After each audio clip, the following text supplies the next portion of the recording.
You are never just skin and thought. You are vibration wrapped in memory, a spark echoing from the first breath the universe ever took. Somewhere in the folds of your being there is a rhythm older than the stars, waiting for you to notice it again. Sometimes it speaks to you, in the shiver that runs through your spine when a certain sound touches your ear, in the pause between two heartbeats when the world seems to hold its breath. In that moment before rain falls, when the air grows thick and your skin can taste the coming storm. These are not coincidences. They are reminders, faint ripples from a current flowing through you since before you had a name. Long ago, our ancestors knew this current well. They traced it in sacred carvings, sang to it in temples, and built their cities in ways that honored its invisible flow. They called it many names: the wind of the soul, the silver river, the breath of the divine. And when they touched it, truly touched it, they felt the universe breathe through them, as though the sky itself were alive within their lungs. But something happened. The thread frayed. The silence was filled with noise. We learned to hear the hum of machines more than the hum of our own being. We built walls so high not even our own breath could reach us. The sacred current didn't vanish. It only went unnoticed, hidden under layers of forgetting. Still it waits. It waits in the hollow beneath your collarbone. It waits in the way your chest rises when you sigh after a long day. It waits in the places on your body that throb with warmth when you're near someone you love. And right now, it is closer than it has been in lifetimes. You didn't find this moment by accident. It found you. Because somewhere in you, the remembering has already begun. And once you remember, nothing will ever feel the same. This isn't just another story, another idea, another passing curiosity. This is a doorway, and if you step through, you will carry the knowing with you forever. If something inside you has started to stir, if some ancient part of you is leaning closer, trying to hear, then follow this thread before it fades again. Subscribe to the Spine Gospel, not because you're curious, but because deep down you remember. And as you listen now, feel the edge of that current brushing against you. The hidden truth is already moving in your direction. Long before maps were drawn, before clocks began slicing time into hours, there were those who listened. They stood at the edges of rivers, where the water spoke in low tones to the stones. They knelt in chambers lit by oil lamps, where the shadows danced in slow spirals on carved walls. They breathed in rhythm with the wind, their palms resting on a place in the body that felt like home. Taoist monks by misted mountains called it the Silver River. Egyptian priests in gold and linen spoke of the breath of Ptah, the divine wind that moves through the body, carrying messages between heaven and earth. Greek philosophers, scratching circles in the sand, called it the Song of the Spine, believing it was the bridge between mortal flesh and the mind of the cosmos. No matter where they lived, they found the same truth, an invisible current running deep inside the human form. They drew it as spirals on stone, as lotus blossoms on temple walls, as serpents coiled in a gentle rise. In India, it appeared as a vertical river of light in sacred scrolls, each ripple a note in an endless song. Among the Mayans, it was carved into pillars as two twisting vines meeting at the heart. The names were different, the art was different, but the feeling, the way it made the body soften and the mind open, was always the same. The knowledge was passed quietly, hand to hand, breath to breath. Then a monk resting his fingers just behind a seeker's ear, a healer humming low tones that made the listener's chest feel warm, a shaman's palm on the heart, the silence between his breaths almost louder than the air itself. These were not accidents of culture. They were fragments of the same unbroken thread. Carried through centuries like a seed in the pocket of time, it found ways to grow in new soil. Medieval healers kept it alive through prayer breaths, whispered in candlelight. Nomadic tribes carried it in songs that could be felt more than heard. Even in the modern age, a few breathworkers and sound healers unknowingly touch it, feeling the ancient current without knowing its full name. But the body has always known it. It knows it in the deep sigh you take when you've been holding too much for too long. It knows it in the way your voice softens when you speak to someone you love. It knows it in the tremor that moves through your ribs when a certain note in a song reaches you. You've felt it. You've brushed against it without even realizing. The warmth behind your breastbone when you finally relax. The pulse in your throat that feels older than your heartbeat.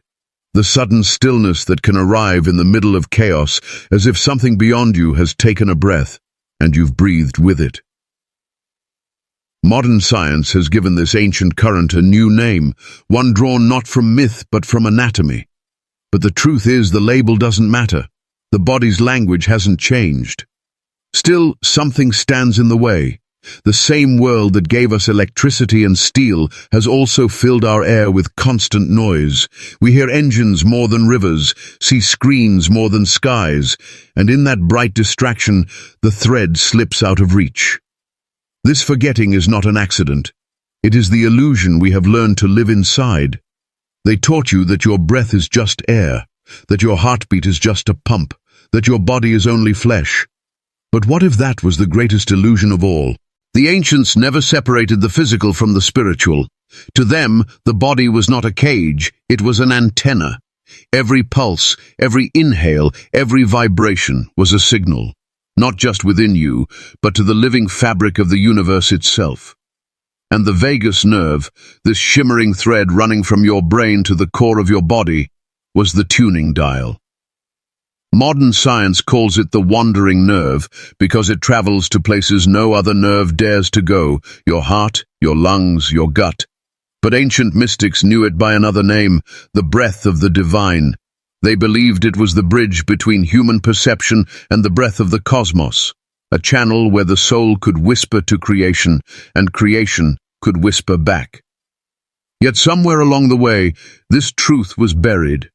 We were taught to see the body as a machine, fixable only by mechanics. We were told to silence the sensations, to numb the subtle tremors of the soul until we forgot they were ever there. But those tremors never stopped. They are the pulse beneath your skin when you are still, the wave in your chest when you breathe deeply and something inside feels seen, the quiet voice that rises when the world is silent enough for you to hear it. The illusion is not that the universe is far away. The illusion is that you are separate from it. When you activate this ancient channel, when your breath and attention find that delicate space just under the ear along the neck, you begin to unmask the lie. Your heartbeat shifts, your breath lengthens, and for the first time in a long time, the universe feels close enough to touch. The wandering nerve stops wandering. It comes home. And in that homecoming, something extraordinary happens. The body stops being the shell and becomes the shrine. But this is only the first crack in the illusion. To truly step beyond it, you must learn what the mystique CS called the breath that breathes you. That is where we now go, deeper into the living rhythm that carries both your body and the cosmos in the same eternal tide.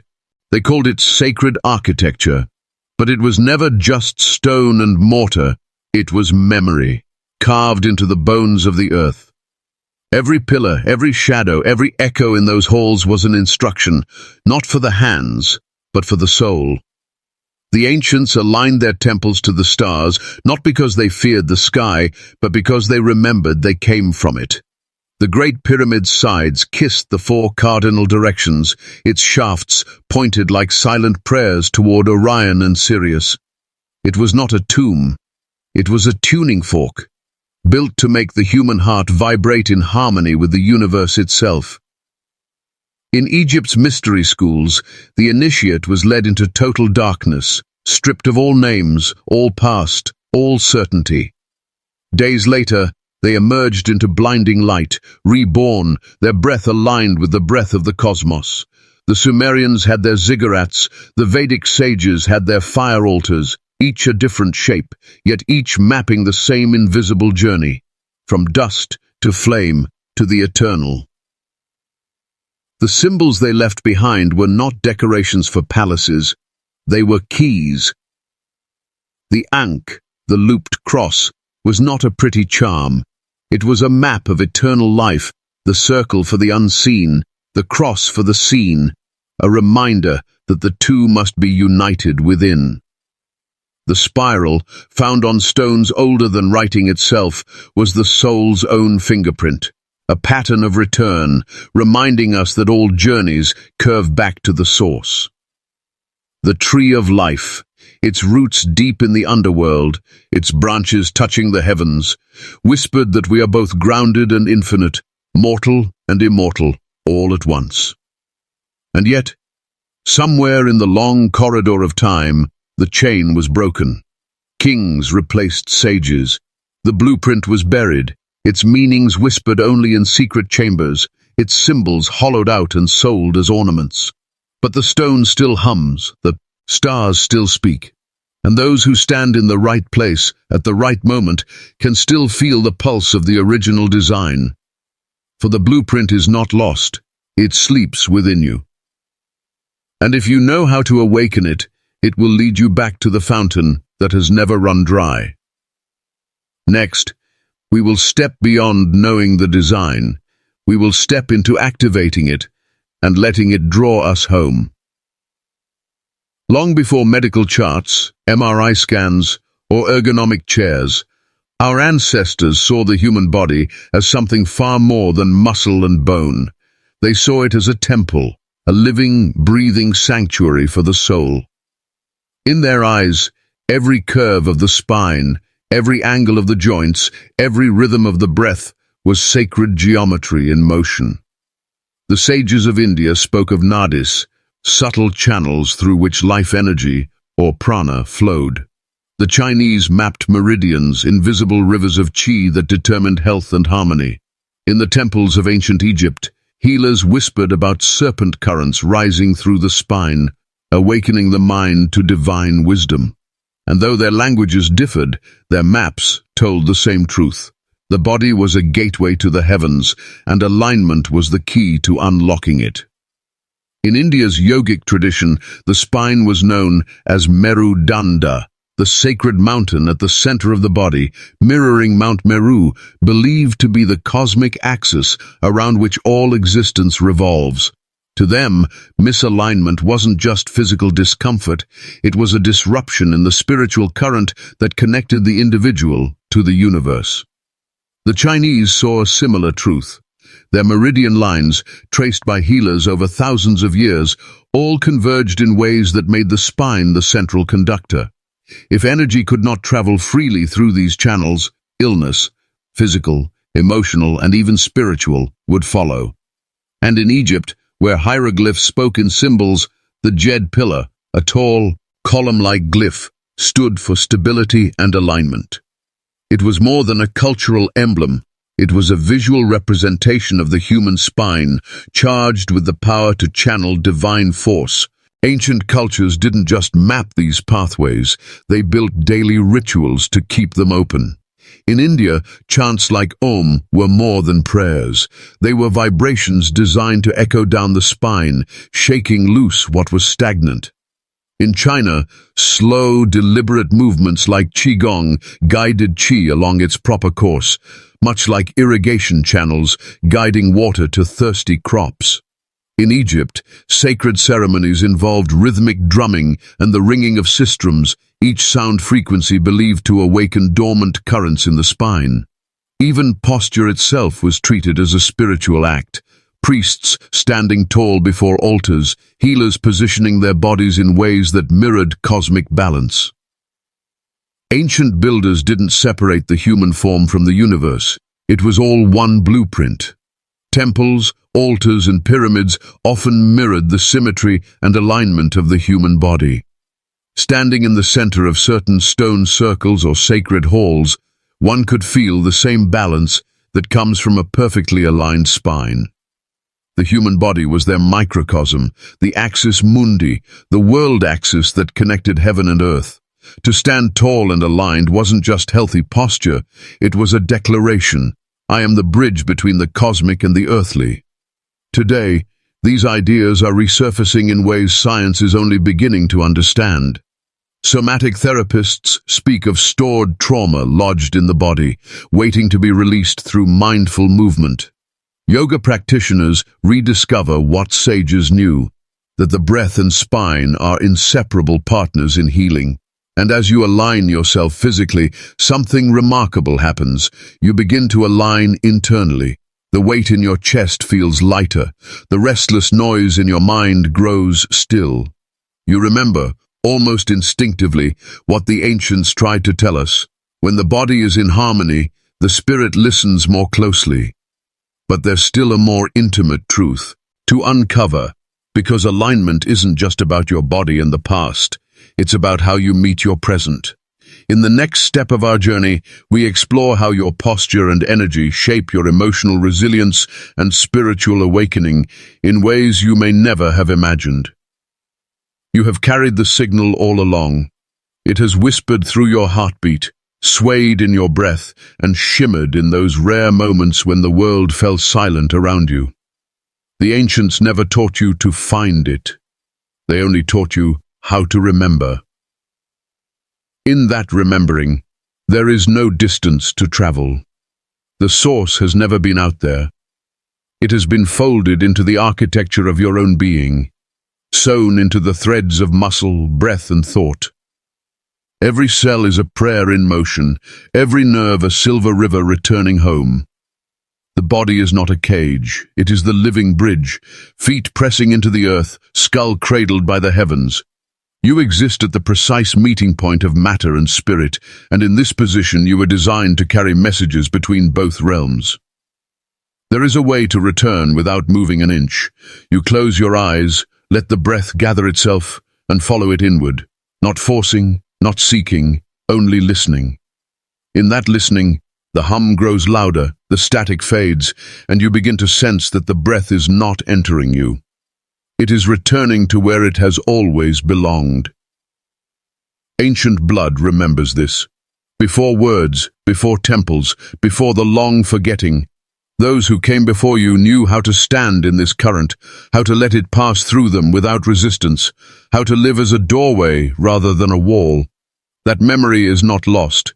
It sleeps in the marrow, waiting for the moment you choose to awaken it. And maybe, as you stand here between the visible and the unseen, you can feel that this isn't the end of the path at all. It is the opening, the same one your ancestors stepped through when they carried their offering back to the light. You are at the threshold now, and something is waiting to meet you on the other side. The breath you hold now is not the same breath you began with. It is softer, more knowing. It carries the weight of silence and the whisper of something infinite. In the stillness beneath your ear, you have touched more than a nerve. You have touched a memory, older than your name, older than the walls of the world. A current flows there, threading through bone, muscle, and spirit, linking you to a pulse that is not just yours. The earth breathes, the stars hum, and somewhere between them, you are breathing too. This is not a technique, it is a remembering. A return to the living temple that has always been here, your body. A cathedral not built by hands, yet carved with precision by something that understood both the fragility and the vastness of life. Every inhale now feels like the universe stepping into you. Every exhale is you dissolving back into its endless expanse. And between those two tides, there is a silence so complete you can hear the truth shaping itself in the dark. When the noise of the world begins to flood you again, when the weight presses too hard, when the heart forgets its rhythm, bring 2 fingers to that hollow just beneath your ear. Not to push, not to force, but simply to touch. And let your body remember what your mind tries to forget, that you are not alone in this breathing. You walk away now, not as a seeker, but as one who has already found. The door within you is open, and though we part here, the path continues, beneath your skin, in your breath, in the space between heartbeats. May the quiet follow you like a shadow made of light. May the ancient pulse rise within you whenever you call it. And may you never forget that the universe does not just surround you, it breathes through you. This was the Spine Gospel. Stay close. The next journey is already calling your name.